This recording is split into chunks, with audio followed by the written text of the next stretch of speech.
ingat sebuah kisah tentang seorang raja dari kabilah Tabaiyah namanya Tabban As'ad. Dari niannya Tabaiyah ya. Itu adalah raja-rajanya Yaman di zaman sekitar 200-300an tahun sebelum kelahiran baginda kita Nabi besar Muhammad. Ada raja besar dari Yaman namanya Tabban As'ad. Satu waktu beliau mengadakan safari perjalanan keliling-keliling negara. Berbagai negara dikunjungin. Sebagai seorang raja besar yang punya daerah kekuasaan yang sangat besar, dia merasa layak dimuliakan dimanapun saja dia berada. Dan memang tiap kali berkunjung ke sebuah negara, dia selalu dimuliakan. Disajikan jamuan-jamuan, disiapkan tempat-tempat tinggal, bahkan dibacakan puisi-puisi, pujian, bahkan disampaikan tari-tarian daerah setempat, lagu-lagu daerah setempat, kan seperti itu apabila raja-raja berkunjung. Kecuali ketika dia sampai di Mekah. Ketika dia sampai di Mekah, tidak ada sambutan, tidak ada jamuan, sehingga mereka harus mempersiapkan semuanya sendiri. Sebagai seorang raja yang sangat terkemuka, dia merasa tersinggung atas perlakuan orang Mekah ini. Dia pun coba cari tahu kepada ulama-ulama yang dia bawa. Jadi itu perjalanannya perjalanan dengan bawa sekitar 200-an rombongan. Di antara mereka ada panglima perang dan seterusnya, ada menteri-menterinya dia. Dan juga ada beberapa ulama-ulama yang mengikuti ajaran agama yang telah ada, baik ulama Yahudi maupun ulama Nasrani pada masa tersebut. Dia panggilin ulama-ulama ahli-ahli kitab ini, dia tanya kepada mereka. Di semua negara-negara saya sangat dihormati, dimuliakan, kedatangan saya dielulukan. Kenapa di negeri ini saya tidak diperlakukan demikian? Ulama tersebut menjawab, para ulama itu menjawab, karena mereka punya sesuatu yang sangat dimuliakan, dengannya mereka tidak dapat memuliakan yang lain. Apa itu? Ka'bah. Rumah Tuhan dibangun di sini. Mereka merasa punya Ka'bah yang sangat mulia, siapapun harus memuliakan, dengannya mereka tidak memuliakan yang lain. Marah raja ini, kemudian niat dalam hatinya, akan saya hancurkan Ka'bah hingga rata dengan tanah. Di hati. Tidak dia sampaikan niatnya tersebut. Tapi sejak dia berniat itu, dia tidur malam, bangun pagi harinya dia terkena sakit.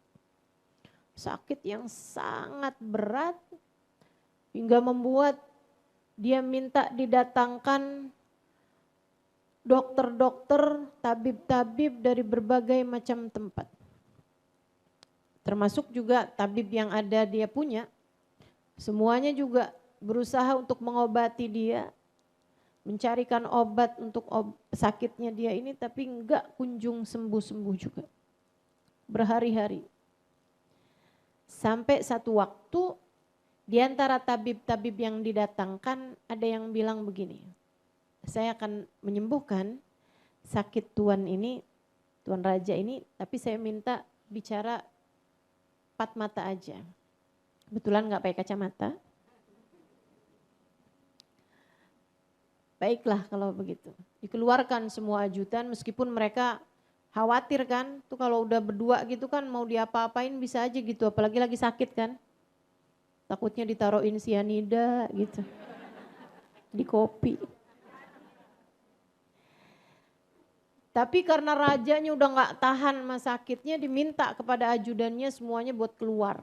Pendamping, pengawal, asisten semua dikeluarin. Tinggallah mereka berdua.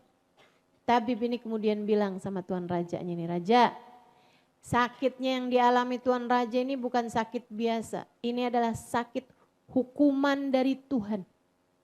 Hukuman dari Allah atas niat yang tuan raja niatkan dalam hati Tuan. Saya nggak tahu itu apa, tapi silahkan Tuan bertaubat atas apa yang Tuan niatkan. Dengannya saya yakin Tuhan akan memaafkanmu." Rajanya langsung inget dong sama niatannya untuk menghancurkan.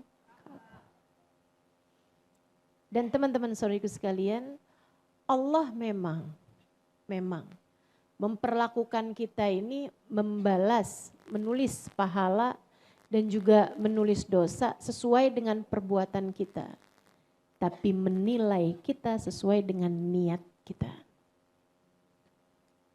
Sekali lagi, malaikat-malaikat memang menuliskan pahala dan dosa atas apa yang kita kerjakan. Akan tetapi Allah menilai kita sesuai dengan niat. Apapun, kamu mau nikah niatnya apa, ngerjain apapun, itu Allah nilai sesuai dengan niat. Bahkan saya ngajar, perbuatan baik, menyampaikan ayat, menyampaikan Quran, menyampaikan pesan-pesan Allah. Tapi Allah yang tahu apa niat saya. Allah menilai atas apa yang saya niatkan. Jika di dalamnya ternyata hanya sekedar keinginan-keinginan duniawi, ia menjadi tak bernilai sama sekali. Semuanya tergantung dari niat, teman-teman. Dan masalahnya niat ini yang tahu Allah. Niat yang tahu Allah. Jangankan hajat-hajat besar, urusan-urusan besar. Bahkan sekedar berwewangian. Kata Nabi Muhammad, "Man tatayyaba lillah laqiyallah wa rihuhu atyab minal misik. Wa man tatayyaba li ghairillah laqiyallah wa rihuhu antan minal jifah." Siapa yang berwewangian karena Allah, pakai minyak wangi. Tapi dia melakukannya karena Allah. Mau menghadap Allah, mau sholat, wangi-wangian dulu ah. Mau ngajar, wangi-wangian dulu ah. Kenapa gitu? Biar pantas dilihat sama Allah, biar pantas dicatat sama malaikat. Mau bersolawat, wangian dulu ah, Nabi Muhammad wangi katanya. Mudah-mudahan biar saya juga wangi, jadi dihadiri para malaikat, mau mencatat amal perbuatan saya. Mau berhadapan dengan suami, berhadapan dengan anak, orang tua, mahram-mahram kita. Biar orang senang, mau kumpul sama perempuan-perempuan.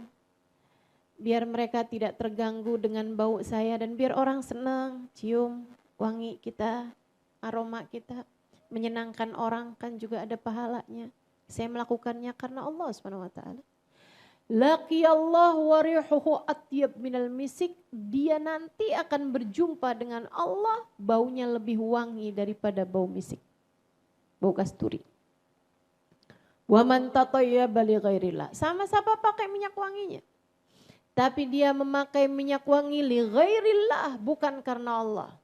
Biar orang tahu kalau saya wangi, biar saya bisa disenengin sama atasan yang padahal laki-laki yang bukan mahram, biar orang seneng cium wangi saya, laki-laki tertarik pada saya, dan niatan-niatan yang lain-lainnya teman-teman. Sama-sama pakai minyak wanginya. Bisa jadi merek yang sama, bisa jadi produk yang sama. Tapi dia niat pakai minyak wanginya bukan karena Allah. Laqiyallah wa rihuhu antan minal jifah. Dia akan berjumpa dengan Allah, baunya lebih busuk daripada bau bangkai. Sama perbuatannya tapi beda nilainya karena beda di niat. Beda di niat.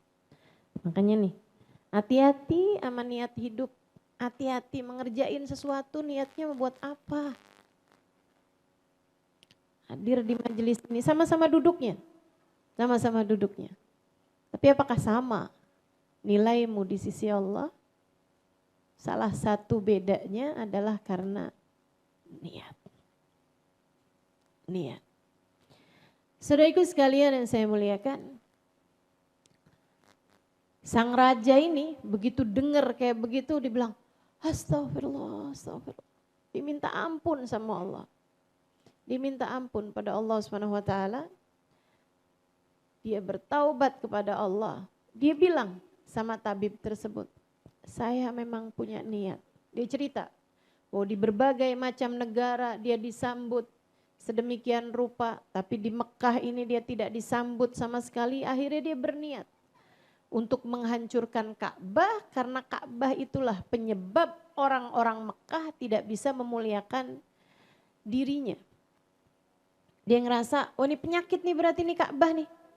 Nanti nih orang Mekah nih gara-gara ada Ka'bah gak bisa muliain raja-raja yang lain, gak bisa muliain presiden, gak bisa muliain orang-orang terhormat dari berbagai macam negara. Bisa jadi penyebab Mekah nih akhirnya diperangin. Nah, mendingan daripada gitu Ka'bahnya aja dihancurkan kalau mau berpikir secara pembenaran-pembenaran. Tapi dari kejadian bahwa dia dikasih sakit, dia kemudian tahu bahwa niatnya tersebut adalah niat yang buruk, niat yang tidak diridhoi Allah Subhanahu wa taala. Dia pun segera bertaubat. Atas hal tersebut dia bahkan berniat, saya akan memberikan kiswah Ka'bah, akan memberi bajunya Ka'bah dengan kain sutra yang sangat indah. Dia inilah kabarnya orang pertama yang memberi kiswahnya Ka'bah, Tabban As'ad namanya. Saudaraku sekalian, begitu dia berniat, ganti niatnya, gak ada yang dia lakukan. Akan tetapi dia merubah niatnya. Begitu dia merubah niatnya, Allah segera memberikan kesembuhan padanya. Betapa sangat ngaruhnya niat dalam kehidupan kita. Maka Bu, mau ngawinin anak, tuh niatnya mesti benar. Jangan cuma sekedar ngurangin beban keluarga.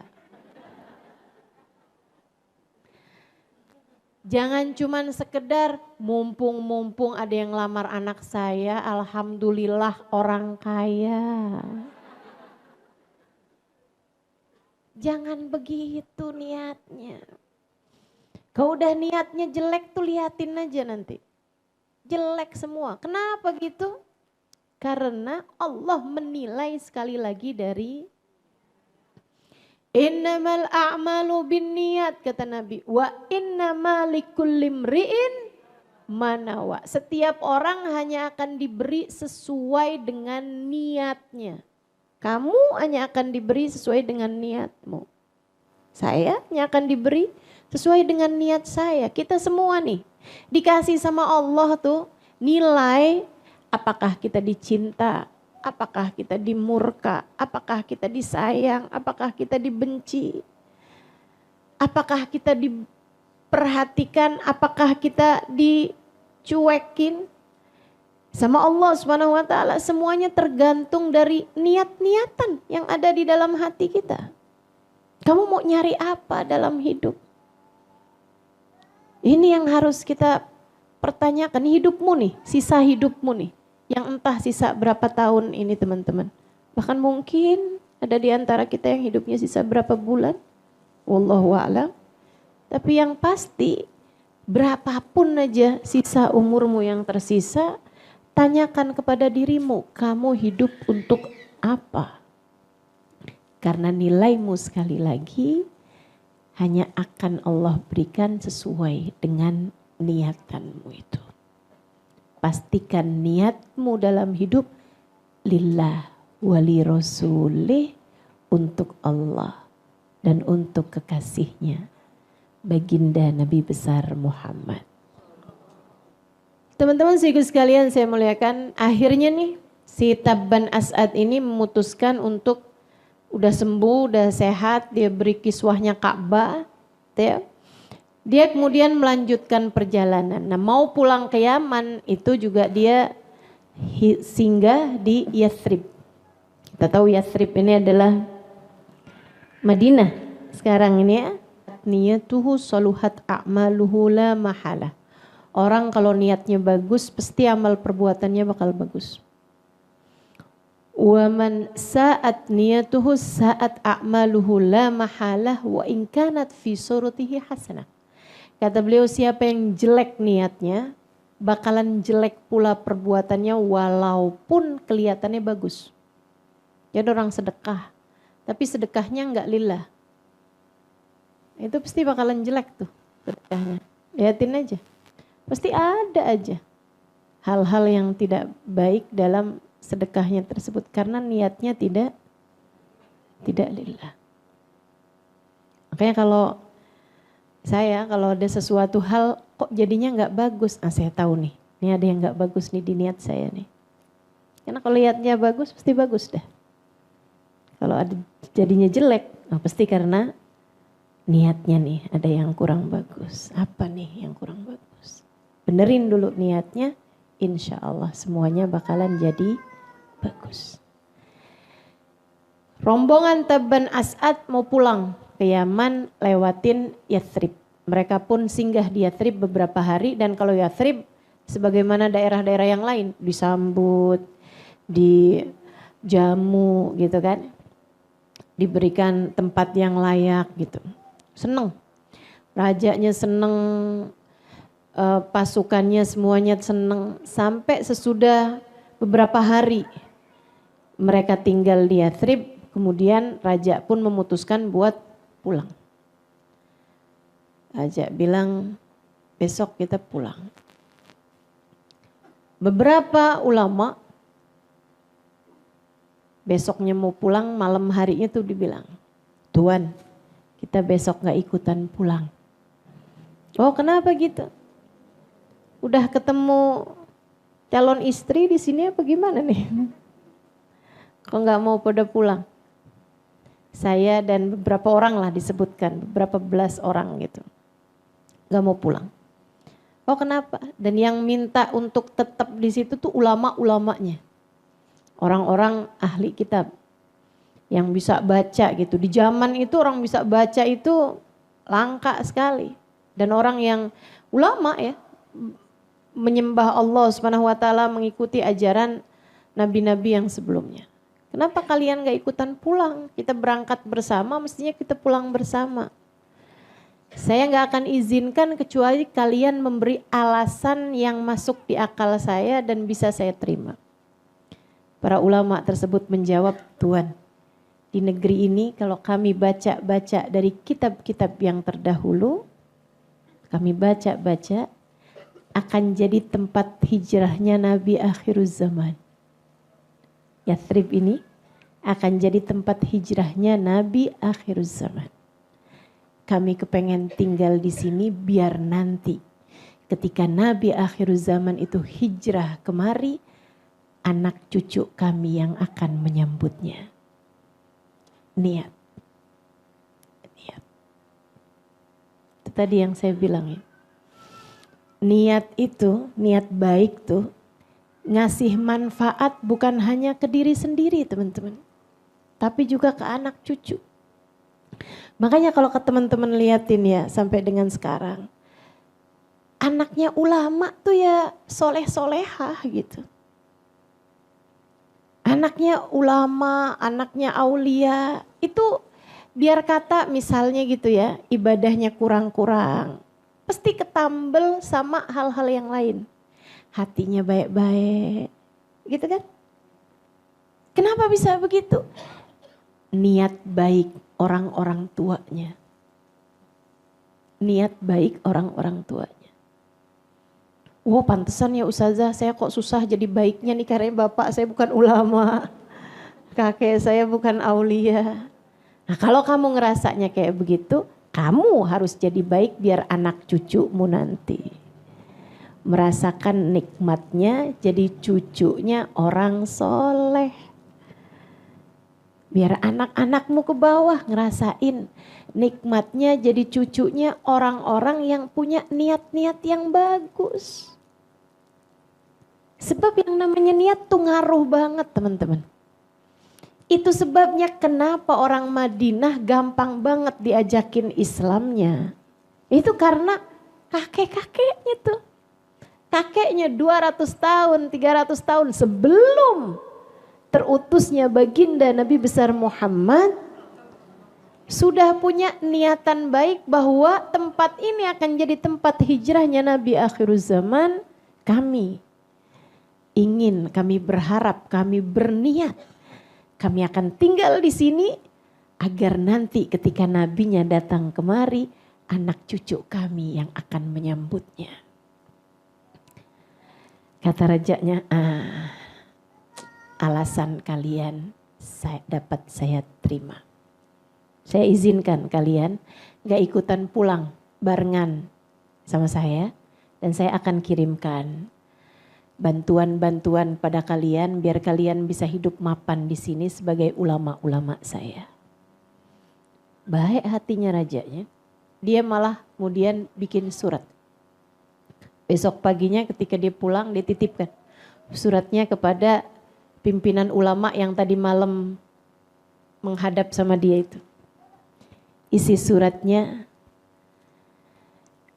min Malik Yaman Tabban As'ad, dari Raja Yaman Tabban As'ad, ila Nabi akhir zaman, kepada Nabi akhir zaman. Dia bilang, saya tidak berjumpa denganmu sebab saya tak hidup bersama denganmu. Namun andai, niat nih sekali lagi nih, andai saya hidup sezaman denganmu, wahai Nabi akhir zaman, kepadamu aku akan menjadi sahabat ataupun kerabat. Maksudnya andai aku hidup bersama denganmu, saya akan membelamu habis-habisan, saya akan berada di belakangmu, saya akan menjadi sahabatmu atau saya akan menjadi kerabatmu. Gulung surat itu disampaikan kepada pimpinan ulama yang dia tinggalkan. Dia jadikan surat itu sebagai wasiat. Ketika dia mau meninggal dunia, dikasihkan kepada anaknya. Anaknya ketika mau meninggal dunia, kasihkan kepada cucunya, terus ke bawah, sampai beratus tahun kemudian. Saat Nabi Muhammad datang hijrah bersama dengan Sayyidina Abu Bakr Siddiq alaihi ridwanullah. Nabi berangkat setahun sebelumnya, itu orang-orang Yathrib datang berkunjung kepada Nabi Muhammad untuk membaiat. Setahun sebelumnya lagi, berarti 2 tahun sebelum itu, datang beberapa rombongan orang Yathrib, enggak tahu-tahu tentang Islam, mereka datang untuk haji. Haji tahun itu ada banyak banget orang-orang kafir Quraisy ngasih pengumuman. Hati-hati sama seseorang bernama Muhammad, dia tukang sihir paling hebat. Kalian kalau tawaf, jangan sampai kedengeran mantra-mantranya. Saya sarankan sumbat aja telinganya. Sehingga sekitar 17 orang. Mereka sampai-sampai dari ketakutannya terhadap pengumuman-pengumumannya kafir Quraisy ini ya, pemuka-pemuka Quraisy, sampai benar-benar ganjelin telinga mereka pakai kapas, pakai kain gitu. Sampai ketika mereka berangkat tawaf, tapi subhanallah ya, memang dari sini nih saya tidak takut terhadap pembulian ataupun fitnahan. Kenapa gitu?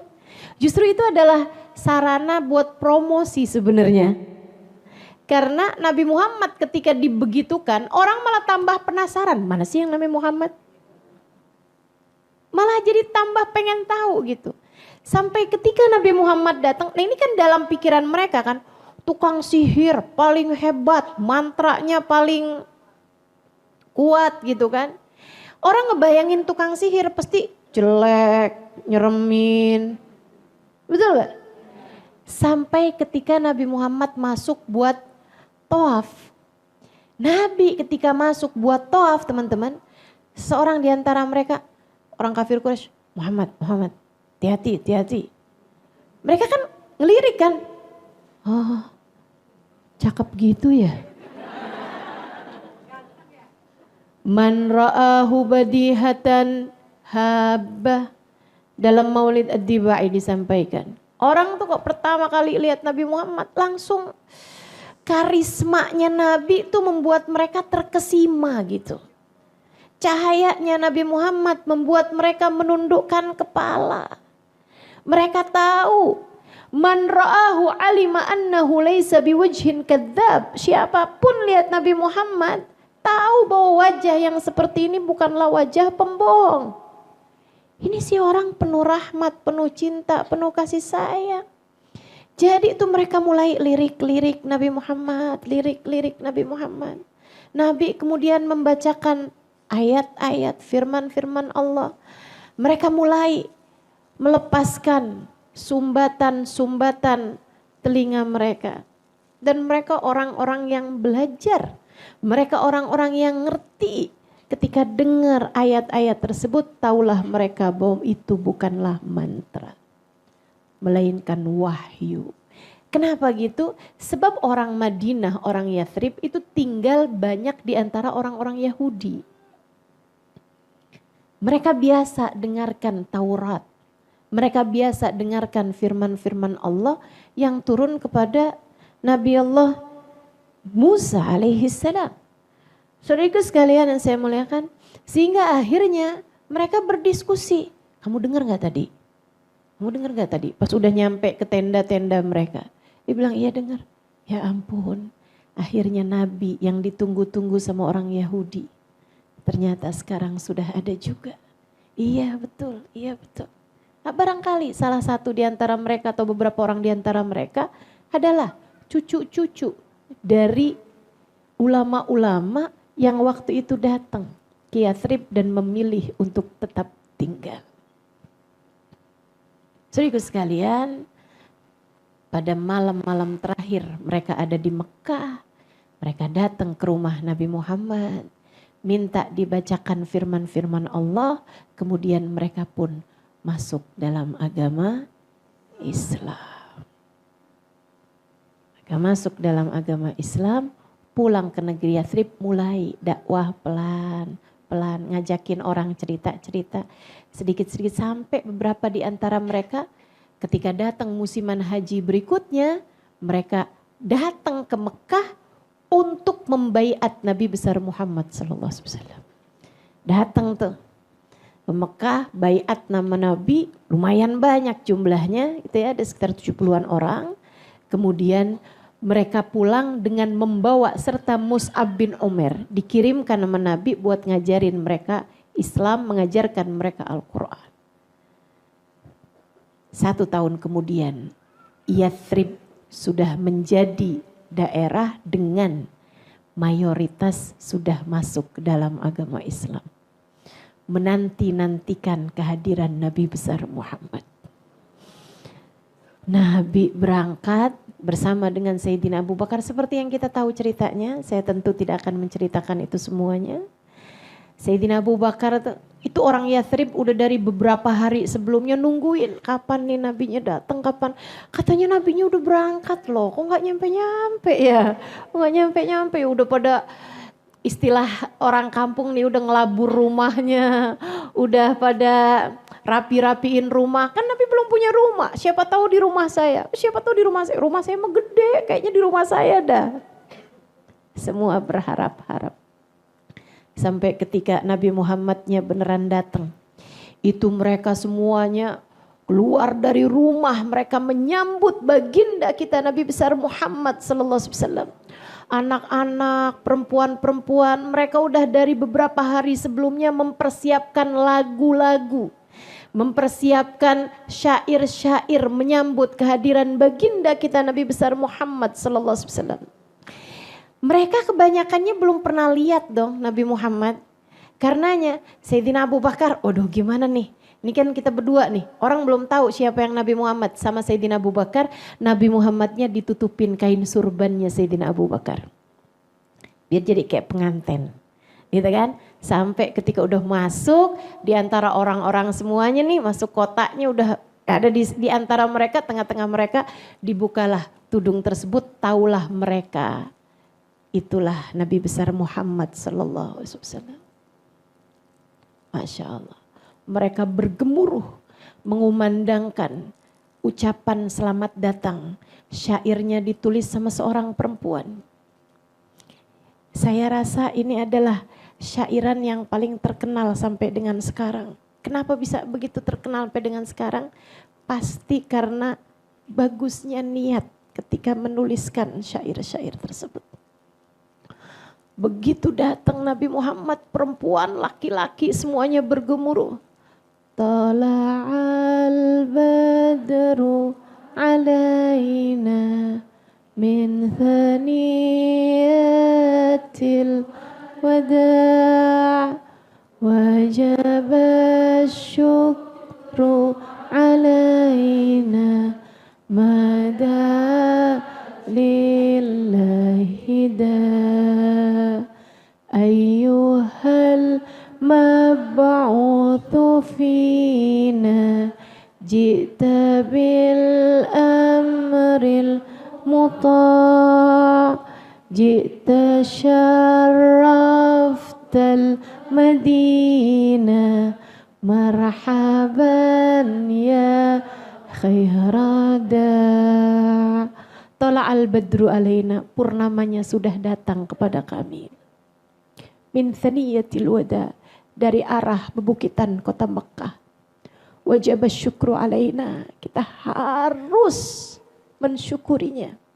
Mada alillahi da, sebab dia akan mengajak kita ke jalan Allah. Ayyuhal mab'uthu fina, wahai yang terutus kepada kami. Ji'ta bil amril muta, engkau datang membawa syariat yang siap akan kami patuhi. Niat lagi tuh. Nabinya baru datang, tapi kami akan siap taat kepadamu wahai Rasulullah. Kami berniat taat padamu. Ji'ta syarraftal Madinah, engkau datang memuliakan kota kami ini. Dari situ tuh awal mula disebut Yathrib dengan nama Madinah. Madinah. Sejak itu orang bilang, saya mau ke kota. Kota apa? Kotanya Nabi Muhammad sallallahu alaihi wasallam. Ji'ta syarraftal Madinah marhaban ya khairada. Selamat datang wahai seindah-indah penyeru kepada kebaikan. Saudara sekalian, asik Nabi Muhammad. Tiap kali lewat nih, ya Rasulullah, di rumah kami wahai Rasul, silakan ke rumah kami wahai Rasul. Tafadhalu indana Rasulullah. Silakan ke rumah kami wahai Rasulullah. Engkau kan belum ada rumah Rasul. Rumah saya besar Rasulullah, rumah saya udah saya bagus-bagusin Rasul. Semua orang pada berharap-harap Nabi Muhammad akan datang dan tinggal di rumah dia. Nabi kemudian bilang, kata Nabi Muhammad, khallu sabilaha fa innaha ma'murah. Ini indah banget sih menurut saya. Kata Nabi Muhammad, khallu sabilaha fa innaha ma'murah. Biarkan jalan unta saya, dia diperintah oleh Allah akan berhenti di mana. Unta loh ini, unta loh. Tapi masalahnya bukan untanya. Masalahnya siapa yang ada di atas unta. Untanya siapa? Kamu orang, saya juga. Masalahnya bukan pada kamu siapa. Tapi masalahnya kamu hidupnya buat apa? Di hatimu ada siapa? Unta ketika jadi miliknya Nabi Muhammad, ketika erat hubungannya sama Nabi Muhammad, ketika Nabi Muhammad yang ada di atas punggung unta tersebut, ia menjadi makmurah, diperintah langsung oleh Allah Subhanahu wa taala. Kamu kalau dalam hatimu ada Nabi Muhammad, dirimu akan menjadi seseorang yang dipandang oleh Allah, menjadi seseorang yang makmurah minallah, diperintah oleh Allah Subhanahu wa taala. Kamu jadi tahu harus berbuat apa. Kamu jadi tahu harus belok kemana. Kamu jadi ngerti harus ngomong apa. Kamu jadi paham gimana cara ngadepin anakmu, gimana cara ngadepin suamimu. Kamu jadi paham harus berbuat apa, memilih apa dalam segala keadaan. Kenapa gitu? Karena ada Nabi Muhammad, ada cahayanya Allah di dalam hatimu itu. Khallu sabilaha fa innaha ma'murah. Jadi kita paham nih dari sini nih. Kenapa ya saya sering bingung dalam kehidupan? Gak ada Nabi Muhammad dalam hatimu sepertinya. Kurang cahaya dalam hatimu. Cahayanya dapatnya di mana? Cahaya Allah, bagindamu Nabi besar Muhammad. Begitu ada cahaya Allah dalam hatimu, kamu gak akan bingung-bingung lagi. Kamu tahu harus apa, harus gimana, harus bicara apa, kapan harus diam, kapan harus bicara. Udah bukan dari hawa nafsumu lagi, bahkan bukan dari ilmumu lagi, akan tetapi dari cahaya Allah. Dan cahaya mana yang lebih terang dari cahaya Allah? Benerin niat, pastikan ada Nabi Muhammad dalam hatimu. Bener dah pasti hidupnya. Dah pasti bener hidupnya. Akhirnya sejak Nabi Muhammad bilang khallu sabilaha fa innaha ma'murah, udah gak ada lagi dah yang mempersilahkan Nabi untuk ke rumah saya aja Rasul, ini rumah saya Rasul, gak ada lagi. Tinggal sekarang deg-degan. Tiap Nabi Muhammad lewat depan rumahnya, ya Allah mudah-mudahan untanya berhenti nih, untanya berhenti. Pas lewat, ya sebelahnya nih, rumah saya, berhenti 1, 2, 3, 4, 5, ya gak berhenti, lewat lagi. Sampai ketika lewat rumahnya Abu Ayyub Al-Ansari. Ketika lewat rumahnya Abu Ayyub Al-Ansari, malah Abu Ayyub pikirnya kayak begini, gak mungkin berhenti di rumah saya. Kenapa gitu? Saya punya banyak anak kecil. Rumah saya juga gak seberapa besar. Lagi pula siapa saya? Sampai Nabi Muhammad mau berhenti di rumah saya. Kabarnya ketika Allah melihat ketawaduan hati Abu Ayyub. Man tawadhu rafa'ahullah. Siapa yang tawadu, Allah menaikkannya di sisinya. Ketika Allah lihat hati Abu Ayyub merasa diri bukan sesiapa, Allah kemudian memberhentikan untanya Nabi besar Muhammad SAW. Abu Ayyubnya begitu ngelihat Nabi Muhammad berhenti, bingung dia. Hah, Nabi Muhammad berhenti rumah saya. Ya Allah. Dia langsung masuk ke dalam rumahnya. Dia bilang sama istrinya, Nabi Muhammad berhenti di rumah kita. Anak-anak Nabi Muhammad berhenti di rumah kita. Anak-anaknya ada bayi, ada segala macam. Katanya Abu Ayyub bilang sama istrinya gitu kan, ayo nih cepetan.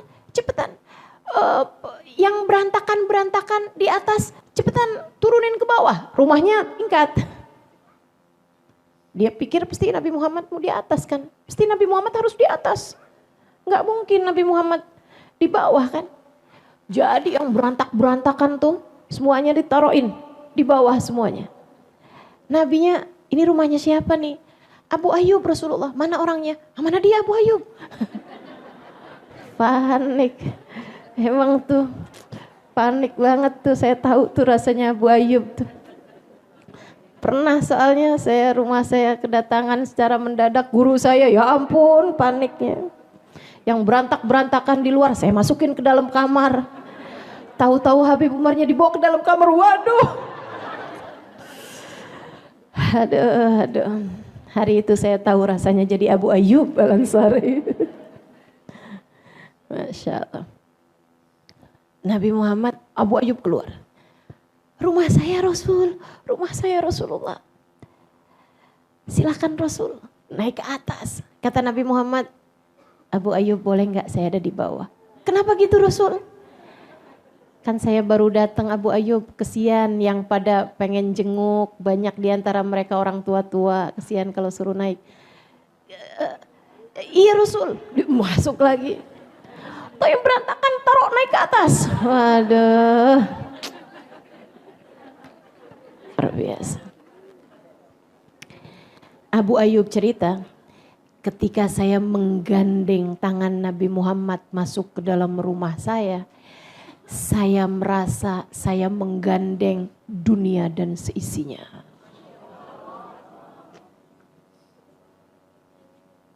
Masya Allah. Bawa tuh Nabi Muhammad. Persilahkan bawa masuk dalam kamar. Nabi Muhammad tinggal di sana tahu berapa lama? 6 bulan. 6 bulan tinggal di rumah Abu Ayyub. Pertamanya Abu Ayyub di atas kan. Itu Abu Ayyub anaknya kan masih kecil-kecil. Meeting dulu hari pertama. Di bawah kita Nabi Muhammad, nak. Jangan ada yang suaranya keras. Jangan ada yang numpahin apa-apa. Kalau jalan hati-hati dan kalau jalan di pinggiran aja.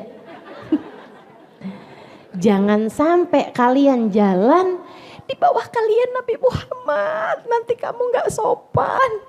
Jangan sampai kita menghalangkan wahyu ketika mau turun kepada Nabi Muhammad. Kata Abu Ayyub, sepanjang Nabi Muhammad tinggal di bawah rumah kami, saya gak tidur kecuali kalau ketiduran. Nah begitu, tiap kali mau tidur saya ngebayangin, ya ampun jangan-jangan wahyu mau turun ke halangan saya nih. Nih kok nyangkut wahyunya nih gara-gara saya nih. Ya ampun nih orang kayak saya nih mesti gak bener kayak begini nih. Ada di bawah saya Nabi Muhammad, ya Allah, ya Allah, ya Allah. Dia bilang terus begitu sampai beberapa hari kemudian. Sesudah orang-orang udah berhenti jengukin Nabi kan. Udah semuanya udah pada jengukin Nabi gitu. Orang-orang Madinah udah pada sowan sama Nabi semuanya. Satu hari Abu Ayyub numpahin anaknya Abu Ayyub, kecil-kecil. Itu umurnya tuh kayak yang setahun, ada yang masih ngerangkak gitu. Habis itu 3 tahun kan gak bisa dibilangin ya. Ada yang pecahin kendi. Dan itu Abu Ayyub takut airnya netes-netes ke bawah. Abu Ayyub ambil semua tuh selimut. Abu Ayyub tangan kayaknya baju anaknya juga mau di ini. Seanak-anaknya ada di situ. Biar airnya tuh nggak turun gitu ke bawah, panik Abu Ayyub. Abu Ayyub cerita itu sama Nabi Muhammad. Kemudian Nabi Muhammad bilang, baiklah Abu Ayyub, baiklah. Kita pindahan yuk, kita pindahan. Nabi pindah ke atas, Abu Ayyubnya turun ke bawah bersama seluruh keluarga. Selama Nabi Muhammad tinggal di rumah Abu Ayyub tuh makanan sekeluarga dijadikan di satu nampan. Pertama kali Nabi Muhammad makan di rumah Abu Ayyub, heran, disuguhin satu nampan makanan. Kata Nabi Muhammad, Abu Ayyub, saya tidak makan sebanyak ini. Nampan besar. Kata Abu Ayyub, bala ya Rasulullah, tentu wahai Rasul, ini adalah makanan kami sekeluarga. Lah terus kenapa disuguhin ke saya semua Abu Ayyub? Silahkan kau makan sesukamu wahai Rasul. Izinkan kami selalu memakan dari makanan sisamu wahai Rasulullah. Siapa yang bilang nyari berkah itu adalah sesuatu yang bid'ah? Itu orang kalau ngomong kayak begitu tuh, sekolahnya nggak tamat.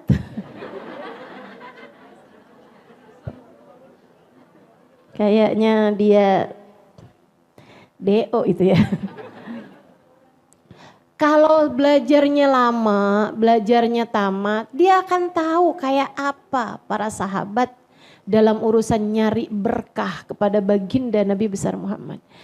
Dan itu tuh bahkan bukan sesuatu hal yang harus diajarin. Abu Ayyub gak belajar loh teman-teman. Abu Ayyub gak belajar, gak ada gitu Mus'ab bin Umair bilangin gitu. Nanti ya siapapun aja yang rumahnya ketempatan Nabi, kalau makan tuh dijadiin satu nampan. Gak ada yang ngajarin. Gak ada yang ngajarin. Nanti siapapun yang rumahnya ditempatin sama Nabi, jalannya di pinggiran aja. Biar jangan sampai menghalangi wahyu turun. Gak ada yang ngajarin. Tapi hati yang cinta, hati yang hormat, ngerti bagaimana cara menghormati orang lain. Hati yang penuh hormat, hati yang penuh cinta, paham ekspresi cinta. Biasa aja itu. Orang tuh kalau cinta, cintanya ditambah dengan hormat pasti bakal begitu. Pasti bakal begitu. Saudariku sekalian, jangankan makanan minuman bekasnya Nabi Muhammad, bahkan minuman makanan bekasnya orang Islam. Bekasnya orang soleh. Kata Nabi Muhammad alaihissalam, su'rul mu'min dawa. Bekas minumnya orang soleh itu adalah obat. Saya ingat zaman saya nyantri di Sarang, Pondok Pesantren Al-Anwar. Saya ingat dulu, saya satu-satunya syarifah di pesantren tersebut. Saya satu-satunya syarifah yang ada di pesantren tersebut. Tapi sejak saya dengar, jadi saya dikasih banyak kelonggaran. Termasuk diantaranya adalah untuk masuk ke rumahnya Mbah Mun, rumah dalam, kapanpun saya mau. Di saat santri-santri nggak bisa gitu. Jadi saya kalau ngantri, kepanjangan ngantrinya nih, saya masuk aja ke kamar tamu gitu. Untuk pakai kamar mandinya tamu. Memang diperkenankan oleh Kiai Haji Maimun Zubair dan oleh Bu Nyai dan semuanya gitu ya. Pokoknya Syarifah kalau kamar mandi kesini aja, nggak usah ngantri. Kayak teman-teman yang lain. Syarifah kalau ada pengen makan apa, Syarifah masuk aja. Pokoknya gitu kan. Sedikit sekalian saya muliakan, dan yang sering saya lakukan adalah sesudah saya baca hadis su'rul mu'min dawa, bekas minumnya orang mukmin adalah obat. Saya sering banget kalau habis ada tamu yang di situ ditemuin sama Mbah Mun gitu, ya. Kalau udah Mbah Munnya masuk, tamunya pulang, saya buruan tuh masuk ke situ. Buat minum bekas minumnya tamu-tamunya Mbah Mun. Saya minumin bekas minumnya. Apalagi bekas minumnya Mbah Mun, bekas minumnya tamu-tamu yang lain-lain juga saya minum. Bismillah, semuanya balik sama niat.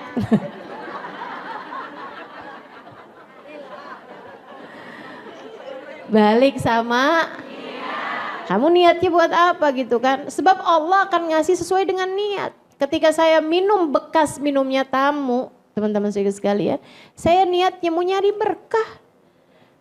Yang katanya Nabi Muhammad, dawa min kulli da. Bekas minumnya orang mukmin tuh obat dari berbagai macam penyakit. Jadi saya minumnya niat, ya Allah ilangin kesombongan, ya Allah ilangin ujub, ya Allah ilangin nih semua penyakit-penyakit hati, ya Allah bismillahirrahmanirrahim. Saya minum. Kembung-kembung dah.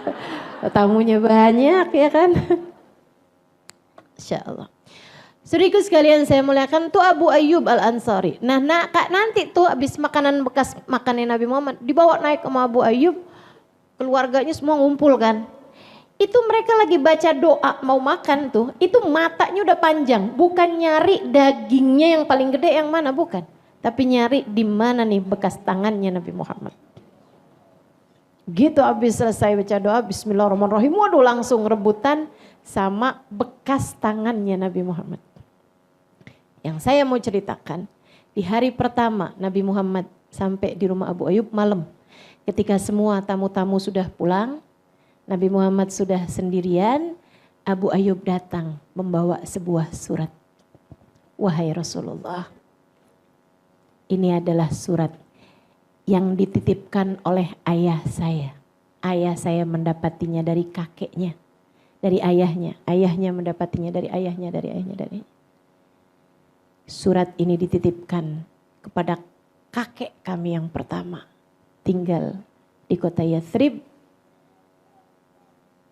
Surat ini berasal dari Raja Yaman, Raja Tabban As'ad yang dititipkan kepada kakek kami. Ketika kakek kami memutuskan untuk tinggal di negeri ini, tidak mau pulang karena menunggumu wahai Rasulullah.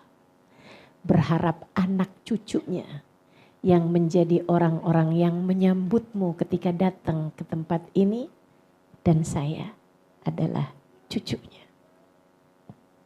Abu Ayyub, cucunya si pimpinan ulama itu. Rumahnya jadi tempat tinggalnya Nabi. Beliau memberikan surat tersebut. Nabi membacanya. Kemudian Nabi Muhammad mengatakan, innahu min ahad rufaqai fil jannah. Sesungguhnya raja ini dan juga kakekmu ini yang nitipin ini adalah salah satu dari kawan-kawanku kelak di surga. Dia gak ketemu sama Nabi Muhammad. Dia gak ketemu sama Nabi Muhammad. Kenapa kok bisa tuh? Jadi salah satu kawannya Nabi. Gak ketemu dan bukan umat bahkan. Bukan umat bahkan. Karena kan yang jadi umat kan sesudah Nabi Muhammad kan jadi umatnya. Ini bukan umat loh. Tapi bisa barengan kata Nabi Muhammad, dia akan menjadi salah satu dari kawanku di surga. Kenapa gitu? Niat. Andai aku hidup sezaman denganmu wahai Nabi Muhammad, aku akan memastikan bahwa diriku akan menjadi kerabat atau sahabat. Kan begitu bilangnya. Subhanallah. Yuk benerin niat. Benerin niat. Pastiin hidupmu nih di sisa hidupmu. Mau apa? Mau nyari apa? Saudaraku sekalian, yang nyari dunia banyak yang kecewa.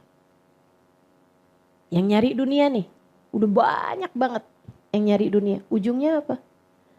Ujungnya banyak kecewa, banyak susah, banyak menderita, banyak yang nyesel. Baru dunia sebelum akhirat. Kayak apa nyeselnya di akhirat? Ternyata dunia yang mereka usahakan gak jadi apa-apa. Yang nyari jabatan, banyak yang nyesel. Ya kan begitu? Dunia maupun akhirat. Makanya nih yang mesti diperbaiki nih niatnya nih, niatmu. Kalau Allah kemudian menempatkanmu pada sebuah jabatan, niatmu hati-hati, niatmu. Yang nyari cinta manusia, yang nyari popularitas, kita tahu apakah mereka akan berujung bahagia atau tidak. Kebanyakannya kecewa teman-teman saya sekalian.